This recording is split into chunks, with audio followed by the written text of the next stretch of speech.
DWIZ Field Report.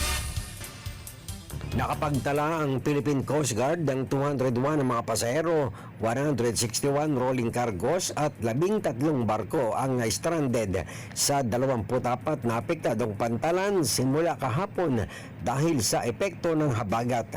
Samantala, 29 na barko, 529 motor bangka, 6 na tugboat at 3 barge ang pansamantalang sumilong o nanatili sa ligtas sa lugar dahil sa umiiral na kondisyon ng panahon at ng karagatan. Ang mga apektadong pantalan ay nasasakupan ng Coast Guard districts ng Western Visayas, Bicol, Southern Tagalog at Central Visayas.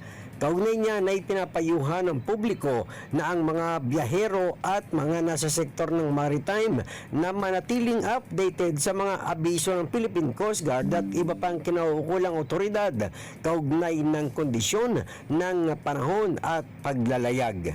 Para sa Boses ng Pilipino, nagbabalita ng Todong Lakas Patrol 24, June Samson sa bagong tunog ng DWIZ 882. Umahataw sa umaga, Ronnie Ramos. Ronnie Ramos. Hataw na! Umaga na!